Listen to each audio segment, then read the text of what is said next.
El amanecer del día siguiente se abrió paso lentamente sobre el bosque de la capital imperial, tiñendo el horizonte con destellos dorados y violetas.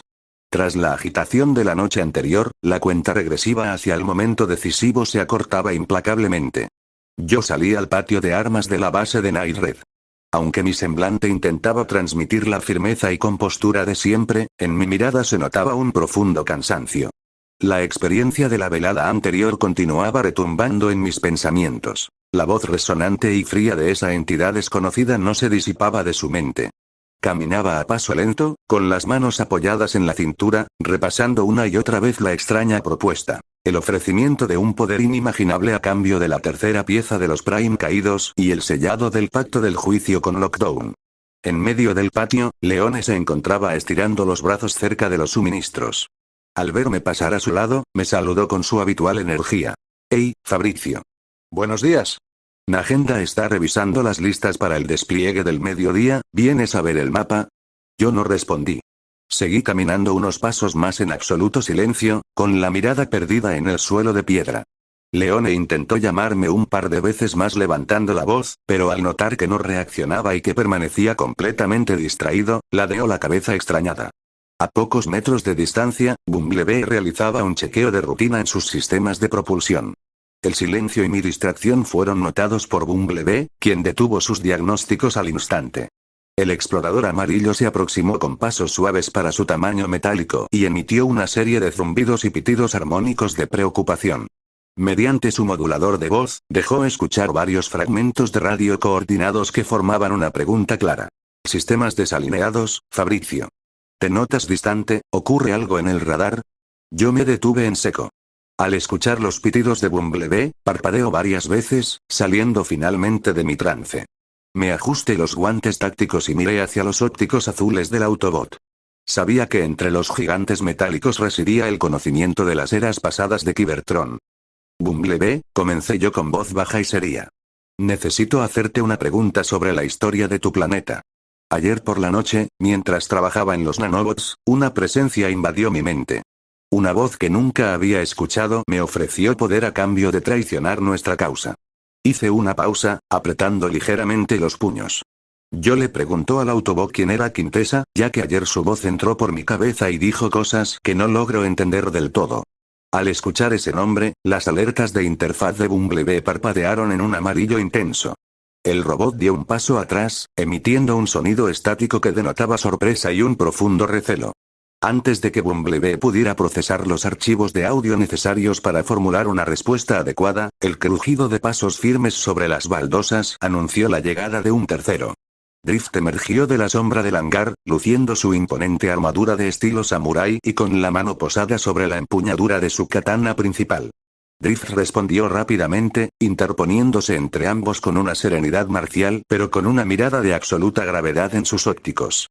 Ese nombre no debería ser pronunciado a la ligera en estas tierras, Fabrizio. Intervino Drift con una voz firme y pausada. Me giré hacia el maestro de espadas. ¿Entonces la conocen? ¿Quién o qué es ella? Drift inclinó levemente la cabeza y procedió a explicar el origen de la entidad que había intentado someter su voluntad. Ahí me contó el origen de Quintessa, guardando un respetuoso silencio inicial antes de desglosar la historia. Quintessa es una entidad antigua y manipuladora que se autonombra la creadora de nuestra especie cibertroniana. Es un ser mágico y tecnológico de pura malicia, cuya única ambición es el dominio absoluto y la reconstrucción de nuestro mundo natal a costa de la energía vital de otros planetas. Drift dio un paso al frente, mirando fijamente a mí para asegurarse de que comprendiera el peligro. Ella no otorga poder por benevolencia. Usa la telepatía y las promesas de grandeza para corromper la mente de los guerreros y líderes más capaces, convirtiéndolos en peones. Fue ella quien manipuló a antiguos gobernantes y creó divisiones que casi extinguen nuestra chispa. Si su voz ha entrado en tu cabeza, es porque reconoce la importancia de tu intelecto para esta batalla y busca usar la tercera pieza de los primes para sus propios fines junto a Lockdown.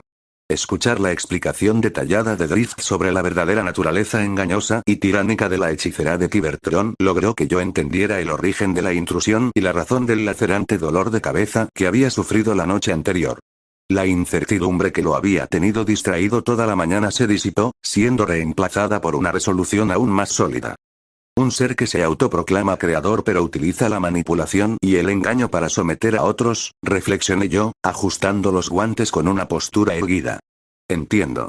No era una oferta, era un intento de control. Así es. Asintió Drift, realizando una breve inclinación de cabeza. Tu disciplina mental para resistir su llamado en la soledad de tu habitación demuestra que la convicción de tu espíritu es más fuerte que sus artes oscuras. Bumblebee emitió una serie de pitidos de aprobación, dándole un suave toque con el puño cerrado en mi hombro a modo de camaradería. Con el origen de Quintesa al descubierto y el intento de manipulación neutralizado, yo respiré hondo, dejando atrás cualquier rastro de duda. Me giré hacia el centro del patio, listo para reunirse con Agenda, Akame, los Autobots y toda la resistencia de Nightred para dar los últimos retoques a la gran trampa que aplastaría las ambiciones de la coalición. En un destello de sombras sinuosas y energía espiritual que rasgó el espacio-tiempo en un risco elevado a las afueras de la capital imperial, se abrió un portal de sombras y tiempo creado por Kurumi Tokisaki. De la brecha dimensional emergieron las espíritus, pisando la hierba seca y la tierra húmeda del imperio. Al erguirse y contemplar el horizonte, la escena ante sus ojos dejó a varias de ellas sumidas en el desconcierto. En lugar de las luminosas avenidas, los rascacielos de cristal y la tecnología futurista de la ciudad Tengu, el panorama de las afueras de la capital imperial ofrecía un contraste abismal. Pequeñas casas de madera y piedra con techos de paja, carretas tiradas por animales de carga, caminos de barro y campesinos vestidos con ropas rústicas que trabajaban la tierra de forma rudimentaria. Mio Takamiya, Yoshino, sosteniendo fuertemente a Yoshinon en su mano izquierda, y Mukuro Oshimiya veían con profunda confusión el estilo de vida de las afueras de la capital comparado a la ciudad Tengu. ¿Qué es este lugar?, preguntó Yoshino con timidez, mirando hacia todos lados mientras Yoshinon sacudía las orejas de trapo. Vaya, esto parece un set de filmación de una película de época. ¿Dónde están los trenes magnéticos y las tiendas de conveniencia? Mukuro inclinó la cabeza con elegancia, haciendo ondear su largo cabello dorado mientras contemplaba las humildes chozas a lo lejos. Muku no logra comprender, el Rei-Ryoku de esta tierra es denso y antiguo, mas la infraestructura de sus gentes carece por completo de la modernidad a lo que estamos habituadas. Incluso Mio Takamiya, la espíritu de origen, observaba el paisaje con una mirada inquisitiva, sintiendo la extraña mezcla de magia, teagus y la energía cibertroniana que impregnaba la atmósfera. Kurumi Tokisaki, quien había sido la encargada de transportarlas a través del Zafkiel, dio un paso al frente cerrando su elegante sombrilla astral con un chasquido suave. Miró a sus compañeras con una sonrisa enigmática y divertida. No se confundan, mis queridas amigas. Intervino Kurumi, ajustando su vestido astral. Estamos muy cerca de la capital imperial. Aunque los alrededores mantengan este aspecto rural y medieval, el corazón de este mundo es el centro neurálgico donde la DEM y la coalición han fijado sus bases. La declaración solo logró que Yoshino, Mukuro y Mio se confundieran aún más, intercambiando miradas de perplejidad al intentar asimilar cómo un mundo con semejante disparidad tecnológica podía albergar la amenaza que amenazaba a todas las dimensiones. Kurumi soltó una pequeña risita detrás de su mano. Veo que la disparidad histórica les resulta abrumadora. Decidiré contarles más detalles más tarde, cuando estemos a salvo dentro del perímetro de la base de Nightred. Ahora mismo tenemos asuntos más urgentes. En ese momento, Nia Onhou se abrió paso entre el grupo con los ojos brillándole de pura emoción. La autora de manga y espíritu del libro no podía contener la inquietud en sus pies, acomodándose constantemente las gafas mientras miraba hacia el camino de tierra. ¡Ay, no puedo esperar ni un segundo más!, exclamó Nia Onhou, visiblemente ansiosa por conocer al resto de los Autobots. Hasta ahora solo he conocido a Bumblebee, pero pensar que voy a ver en persona a guerreros legendarios como Optimus Prime, Ironide, Jazz y Drift. Es el sueño de cualquier artista conceptual. Necesito ver sus diseños de transformación para dibujarlos en mi próximo manuscrito. Justo cuando Nia terminaba de expresar su desbordante entusiasmo hablando sobre él, llegó el momento exacto. A lo lejos, el rugido característico de un motor V8 de alto rendimiento cortó el aire del valle. Por el camino de tierra que serpenteaba desde el bosque apareció a toda velocidad un deslumbrante Chevrolet Camaro amarillo con franjas negras deportivas. El vehículo realizó un elegante derrape controlado sobre la gravilla, frenando de manera impecable a escasos metros del grupo de las espíritus. La portezuela del conductor se abrió automáticamente y los faros delanteros parpadearon en un saludo amistoso. Mediante su sintetizador de voz y frecuencias de radio coordinadas, Bumblebee emitió una serie de pitidos armónicos y alegres que se tradujeron en un mensaje claro para el grupo. Puntual como de costumbre. Suban a bordo, damas, el transporte de Night Red ha llegado. Es Bumblebee. Gritó Nia de alegría, dando un salto antes de ser la primera en acomodarse en el espacioso asiento delantero del Camaro. Te dije que vendría. En marcha, llévanos con los demás Autobots. Kurumi, Mio, Yoshino y Mukuro sonrieron ante el entusiasmo de Nia y se acomodaron en los asientos traseros mediante el módulo de expansión de espacio interno de Bumblebee. Con sus pasajeras a bordo, el Camaro amarillo aceleró a fondo, dejando una estela de polvo en el camino mientras se adentraba en el bosque hacia el cuartel general de Night Red para las horas finales antes de la batalla. El sol del mediodía caía de lleno sobre el patio central del cuartel general de Night Red, donde el polvo flotaba en el aire al ritmo de los choques metálicos. En el centro del terreno de entrenamiento, Aiko Imura sostenía su katana con ambas manos, manteniendo una postura firme pero flexible. Frente a ella me encontraba yo, vistiendo mis guantes tácticos y sosteniendo una vara de aleación reforzada. Aiko misma había sido quien me pidió esta sesión intensa de práctica antes de que el reloj marcara el inicio del choque definitivo contra la coalición. Sin embargo, a medida que la sesión avanzaba, Aiko notó que mi maestro me veía diferente y actuaba extrañamente. Mis respuestas eran breves, casi mecánicas. Mis ojos, que habitualmente reflejaban una calma analítica y calculadora, brillaban con un matiz tenue e inestable, y pequeños destellos de energía verde y carmesí fluctuaban fugazmente alrededor de sus nudillos. La intrusión mental que Quintessa había intentado ejecutar la noche anterior aún dejaba secuelas residuales en mi torrente de energía. Maestro Fabricio. Detuvo a Aiko su avance, bajando ligeramente la punta de su espada mientras limpiaba el sudor de su frente. Sus movimientos son acelerados y su respiración no sigue el ritmo habitual. ¿Qué le pasa? Yo me detuve un segundo, ajustando mis guantes tácticos con la mano derecha. Un leve espasmo recorrió mis hombros antes de recuperar la postura. No es nada, Aiko. Respondí yo con una voz seca, manteniendo la mirada fija en el frente. Solo estamos calibrando la velocidad de reacción. Continúa. Un enemigo no te preguntará cómo te sientes en el campo de batalla. Aiko dudó por un momento, pero la firmeza de Nia la obligó a reanudar la guardia. Nosotros seguimos entrenando, incrementando el ritmo de los estocadas y los bloqueos que hacían resonar el patio con ecos metálicos. El despliegue de habilidad no pasó desapercibido. En el balcón de madera del segundo piso y junto a las columnas del patio, un grupo de espectadores se reunió a observar la práctica. Kurome, Bulat, Sdeat y Weif. Kurome, comiendo tranquilamente una de sus galletas, ladeó la cabeza. Aiko es rápida, pero la presencia de Fabricio se siente tensa, como si estuviera conteniendo una presión enorme. No es solo presión mental. Intervino Sdeat, cruzando los brazos sobre el pecho con una sonrisa calculadora y los ojos fijos en mí. Su energía interna está desbordándose. Está acumulando una masa de poder que su cuerpo no suele canalizar de esa forma. Aún así, la técnica de ambos es impecable. Comentó Bulat con admiración, apoyando su enorme mano sobre el hombro de Weif. Weif asintió con gravedad. Sí, pero miren los pies de Fabricio, no está usando la agilidad común, está impulsando sus pasos con pura energía pura. En el centro del patio, el combate alcanzó un punto crítico.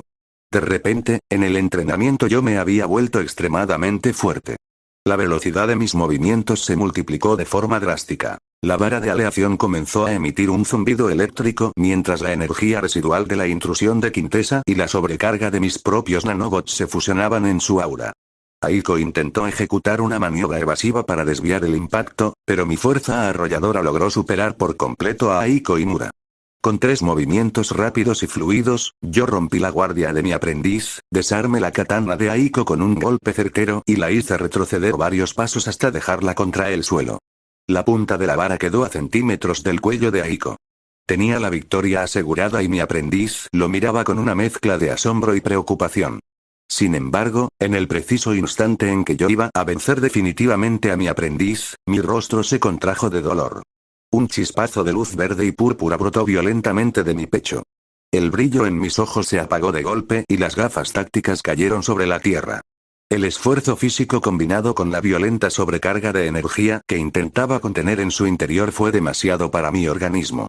sin poder emitir una sola palabra, me desplomé de golpe sobre el suelo del patio debido al exceso de energía, quedando inconsciente en medio del terreno de entrenamiento. Maestro. Gritó Aiko, reaccionando de inmediato para sostenerme, mientras Bulat, Wave y Sdead bajaban a toda prisa para auxiliar al estratega a pocas horas del inicio de la gran emboscada. En la sala táctica del cuartel general de Nairred, el ambiente respiraba una concentración absoluta. Najenda, con un cigarrillo apagado entre los labios y revisando los mapas de la capital imperial, coordinaba los últimos detalles del ataque junto a Optimus Prime. El imponente líder Autobot, en su majestuoso modo robot de caballero, observaba los hologramas de las líneas ofensivas con sus ópticos azules brillando en calma.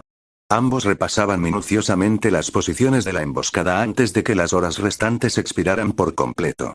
Sin embargo, el sonido de un motor V8 acelerando por el patio principal interrumpió la reunión. A través de los ventanales de la base, Najenda y Optimus vieron llegar a Bumblebee en su forma Chevrolet Camaro. El deportivo amarillo frenó suavemente frente al hangar y sus puertas se abrieron.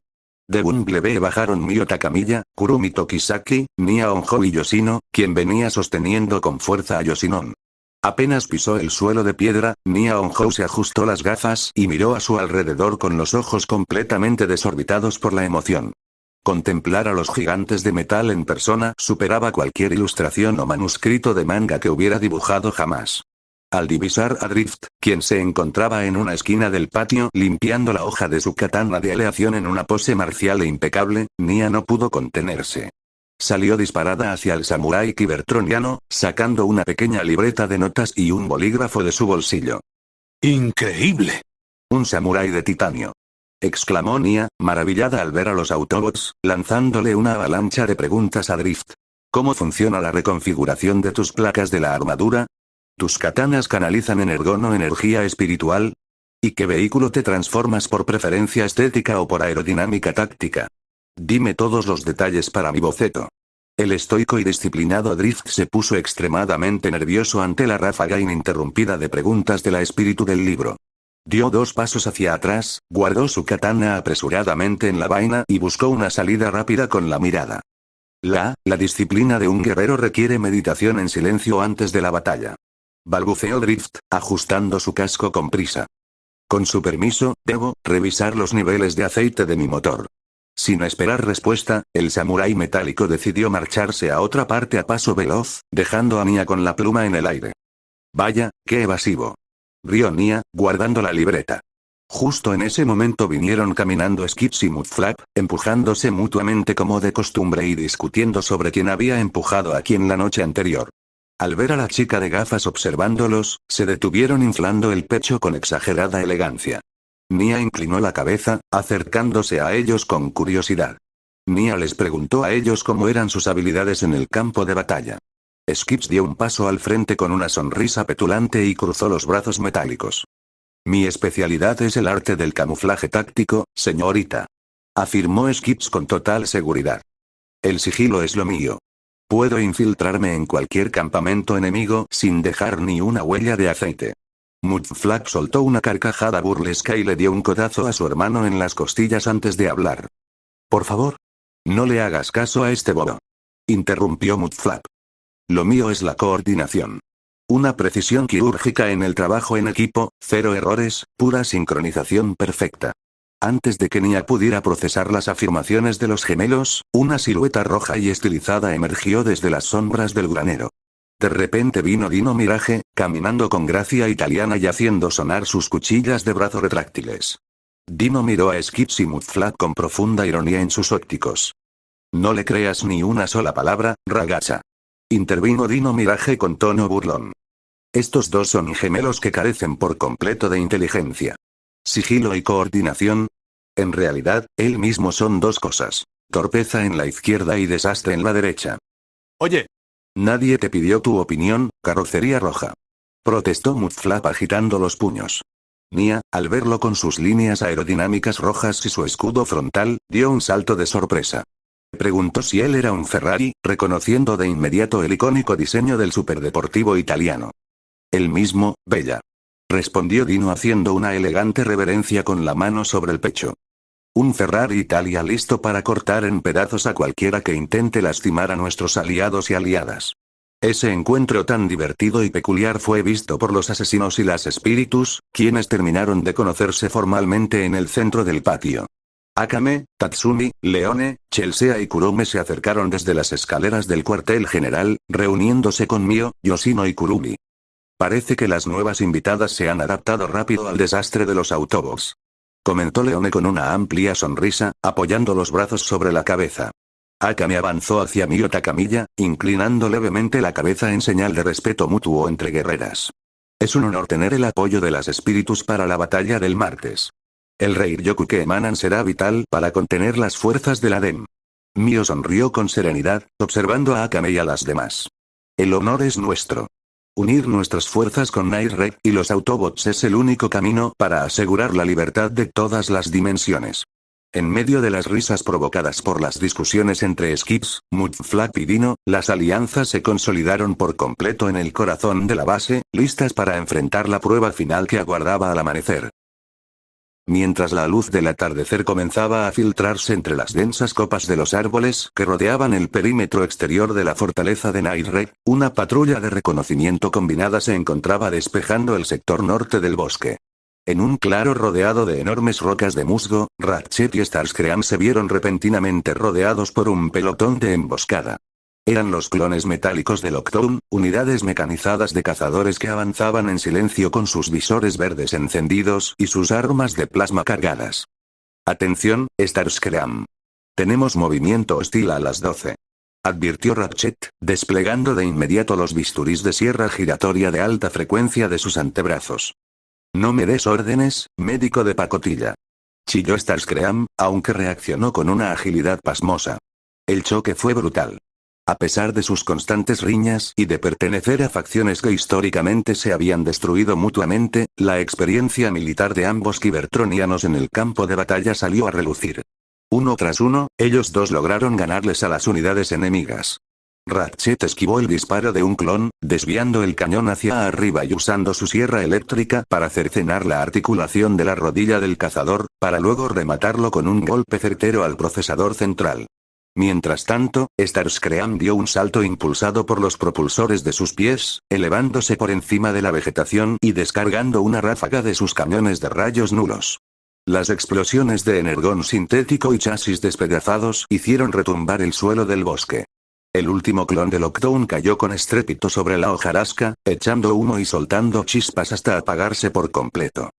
«Bah, basura obsoleta de Lockdown», escutió Starscream, aterrizando pesadamente sobre una roca y ajustando sus alerones con autosuficiencia. ¿Acaso este cazarrecompensas creyó que unos simples duplicados sin mente podrían detener al gran comandante aéreo Decepticon? No te confíes, Starscream. Intervino Ratchet, guardando sus sierras de combate y ajustando sus sensores médicos para escanear el área. Mis sensores detectan lecturas extrañas. No son firmas de energón ni tecnología convencional.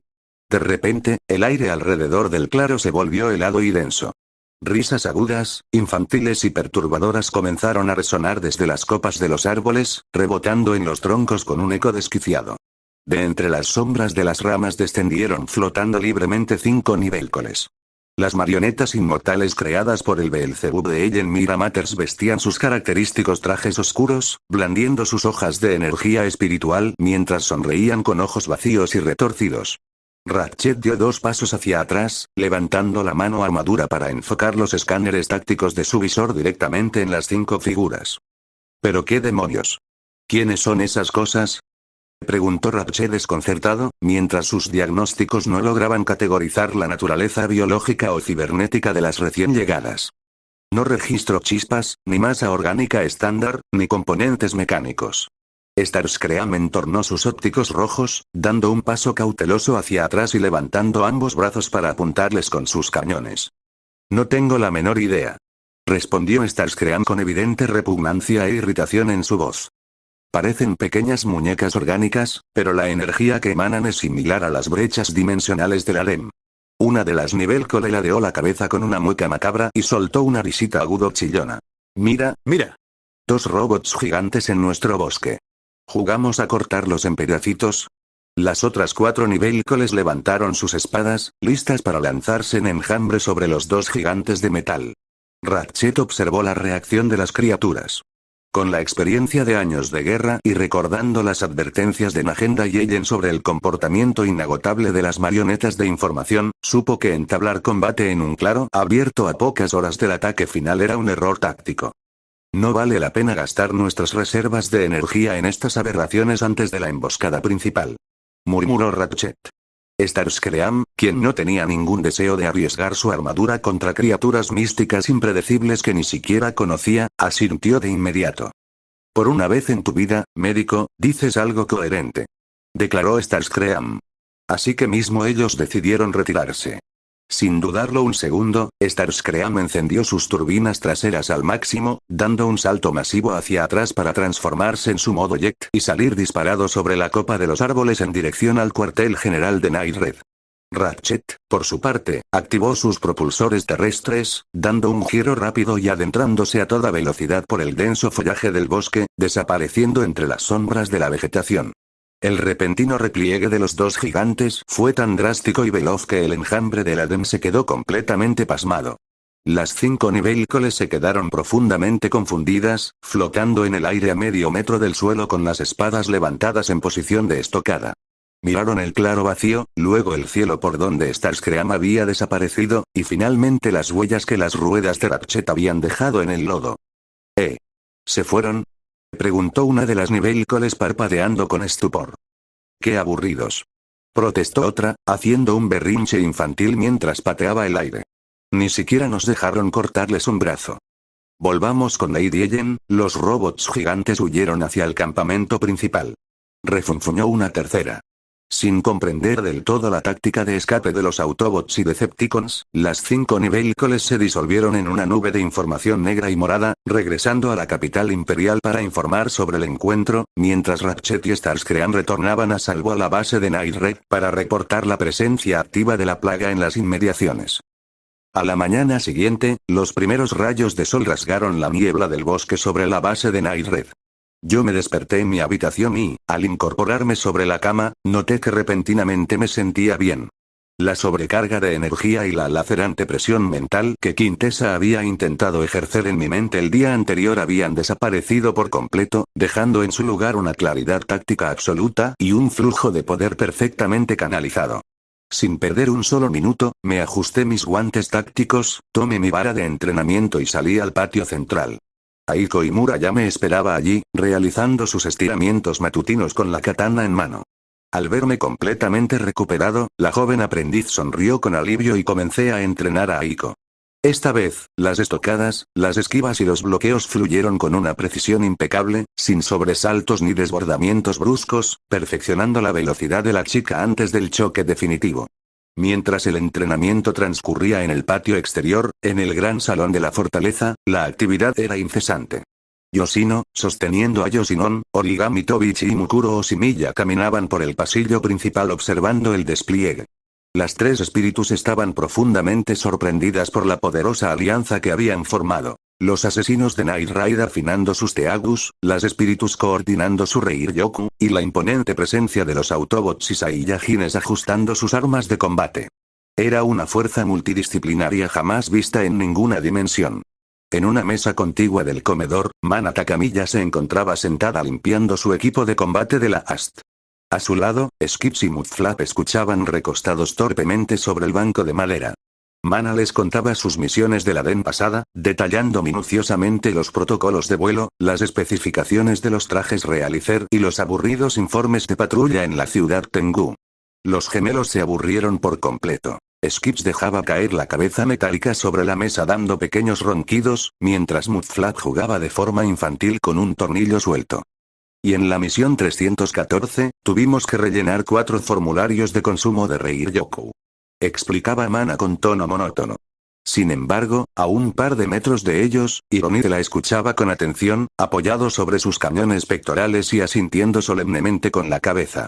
El veterano especialista en armas Autobot apreciaba los detalles tácticos de la joven militar, respetando su disciplina guerrera a pesar del aburrimiento de los gemelos.